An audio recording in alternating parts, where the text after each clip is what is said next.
Atenção! Começa agora uma teleaula de História do Ensino Fundamental. Você vai assistir a teleaula de número 32. Bons estudos!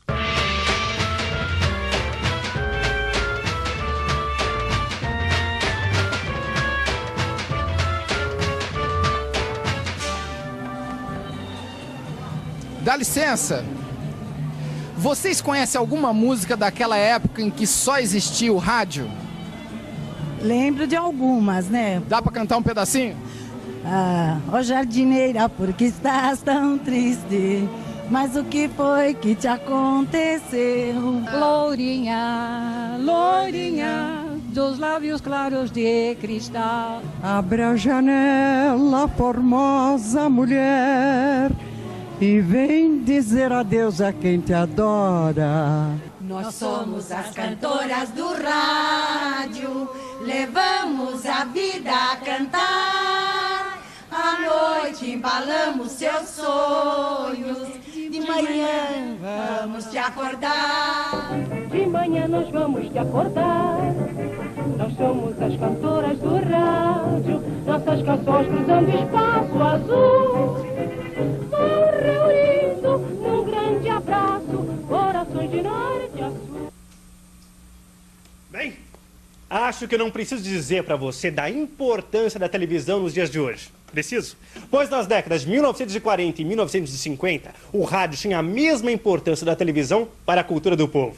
Na aula de hoje nós vamos reviver esses tempos. O tempo das chanchadas, do teatro de revista, do cordel, mas acima de tudo, o tempo em que o rei da comunicação era o rádio.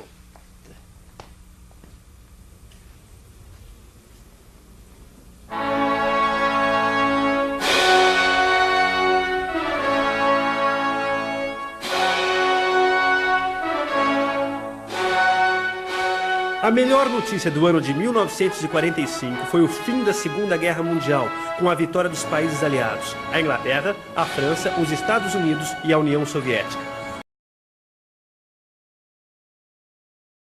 Ido à luta contra o nazismo e o fascismo na Europa. Os tempos agora eram de liberdade.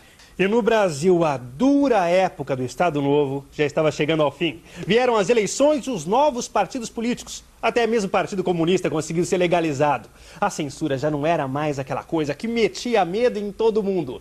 Conforme a liberdade aumentava, a cultura popular ganhava mais e mais espaço. E naquele tempo, a voz do povo era a voz de Sua Excelência, o rádio.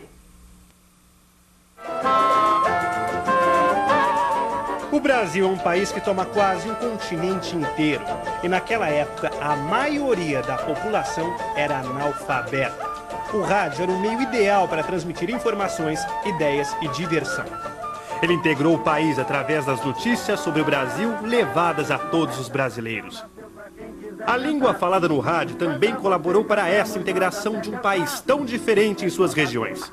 Principalmente através de programas com participação direta dos ouvintes, os famosos programas de auditório. E o mais famoso desses programas de auditório era apresentado por César de Alencar. O rádio teve um papel importante naqueles tempos que voltavam a ser democráticos. Mas se na política tudo se decidia pelo voto, no rádio nem tudo era música. Outros tipos de programa também faziam sucesso, indo direto à cabeça e ao coração dos ouvintes. E agora, mais uma mensagem dos nossos patrocinadores. A seguir, as notícias. Balança! O rádio também teve grandes programas de humor, como o famoso Balança Mas Não Cai.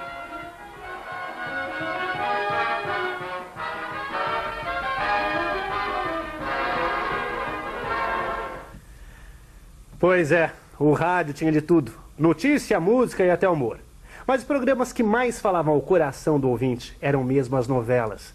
Tanto que em 1945, só a Rádio Nacional do Rio de Janeiro transmitia 14 novelas diariamente.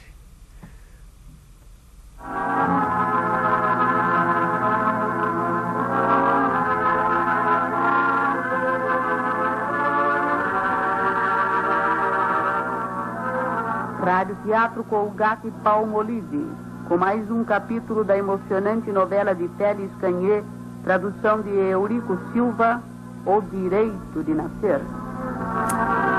Ouvir rádio era uma verdadeira emoção naquela época.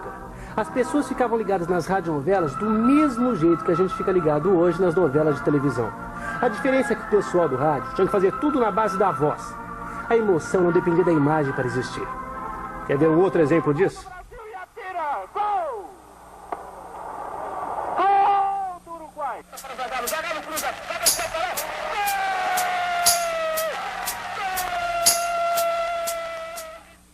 Pois é, nessa época, dentro de casa, o rádio era o rei. Mas isso não quer dizer que as pessoas não saíam de casa para se divertir. Elas saíam sim.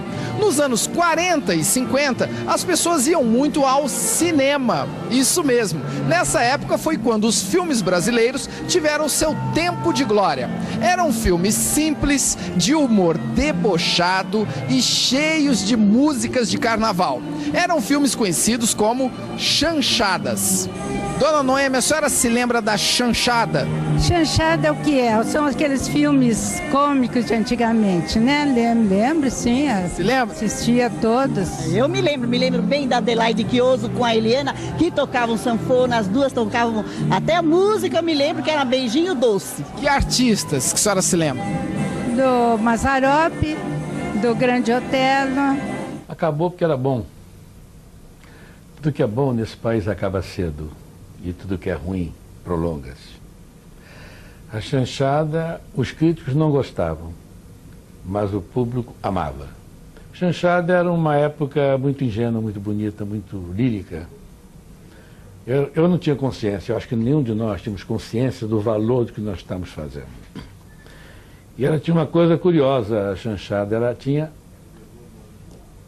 a parte piegas do romance, porque era baseado no rádio, nas novelas do rádio. E as piadas muito fortes, porque elas eram baseadas nas piadas do teatro de revista. Então era um contraste. E junto a isso, tinha as pretensões nossas de fazer grandes musicais, né? Pois é, mas não era só o cinema brasileiro que atraía as pessoas para fora das suas casas, não. Naqueles tempos bem comportados, quando alguém queria ver pernas de fora e um humor um pouco mais malicioso, a melhor opção era o teatro de revista. Um teatro bem brasileiro que ficou mais conhecido como teatro rebolado. Então, seu pai te deixava ir no teatro rebolado? Não, nunca. Não deixou? Não deixou. Por quê? Não sei, acho que naquele tempo ele tinha medo, né? O que você ia ver lá?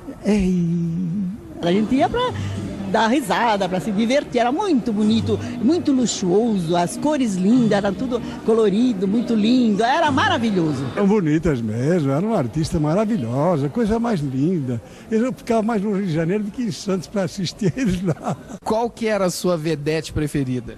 Era a Dercy Gonçalves. Dercy Gonçalves. Por quê, hein?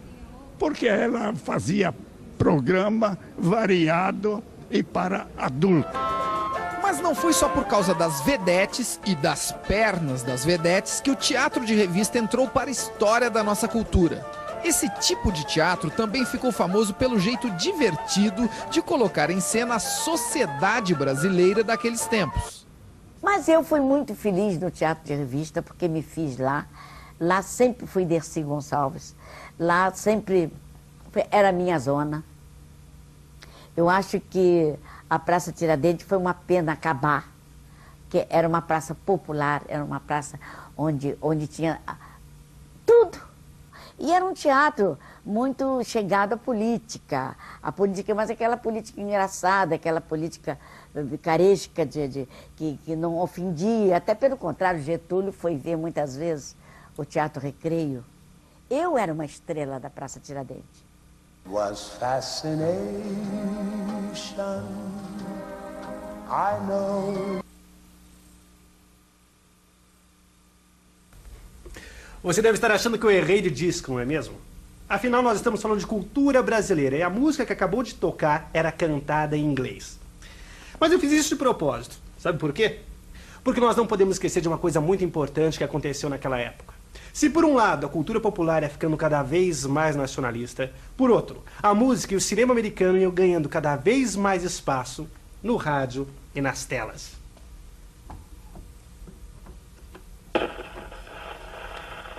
sonhos mais lindos. No início da aula você viu que os tempos eram de liberdade. A Segunda Guerra Mundial tinha acabado. Começava então uma disputa entre as novas potências, Estados Unidos e União Soviética. Essa disputa envolvia também o resto do mundo. O que estava em jogo eram as áreas de influência que os americanos e soviéticos precisavam conquistar. Os Estados Unidos investiram no pan-americanismo, uma corrente de pensamento que defende a necessidade de união e colaboração dos países da América.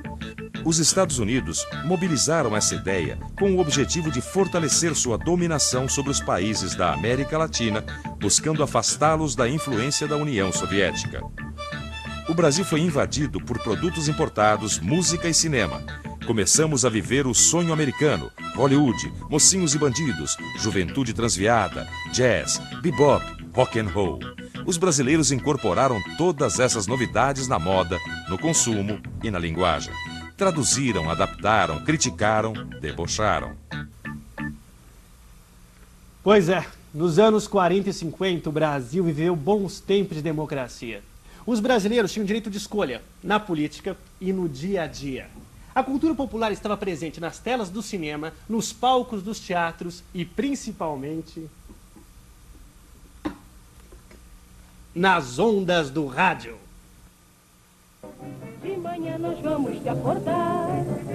Nós somos as cantoras do rádio. Nossas canções cruzando espaço azul. Vão reunindo num grande abraço. Corações de norte a sul. E atenção, se liga aí que é hora da revisão.